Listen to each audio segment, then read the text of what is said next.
జై శ్రీమన్నారాయణ. శ్రీమతే రామానుజాయ నమః. పుష్యమాసం కృష్ణపక్షంలో వచ్చే ఏకాదశి గురించి చెప్పమని శ్రీకృష్ణుని ధర్మరాజు అడిగాడు. అప్పుడు శ్రీకృష్ణుడు ఇలా చెప్తున్నాడు: ఈ ఏకాదశి రోజు మనుషులు నిర్మల చిత్తంతో భగవంతుని అర్చించాలి. ఆ అర్చించే సమయంలో ఈ విధంగా ప్రార్థించాలి: జనార్దన, పరమ కరుణామయుడైన శ్రీకృష్ణ, నీవు పాపులను ఉద్ధరించేవాడివి. అవిద్యాసాగరంలో మునిగిపోయే వారి పట్ల కరుణను చూపించు. ఓ పరబ్రహ్మమ, దేవదేవ, జగదీశ్వర, లక్ష్మీ సవితునిగా నీవు నా అర్చనను స్వీకరించు అని తర్వాత గొడుగు, వస్త్రము, పాదరక్షాలు, నీటి ముంతను దానమిచ్చి బ్రాహ్మణులను పూజించాలి. శక్తానుసారము నల్లగోవులను, నువ్వులను ఉత్తమ బ్రాహ్మణులకు దానం ఇవ్వాలి. తిలలను దానం ఇవ్వటం ద్వారా మనిషి అనేక సంవత్సరాలు స్వర్గవాసాన్ని పొందుతాడు. ఈ ఏకాదశి రోజు మనిషి తిలలు కలిపిన నీళ్లతో స్నానం చేయాలి. నువ్వులు పలచని ముద్దను శరీరానికి రాసుకోవాలి.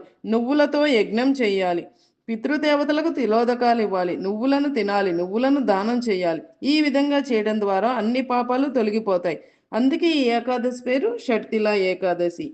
దీని పాటించడం వల్ల కలిగే లాభాన్ని ఈ విధంగా చెప్తున్నాడు.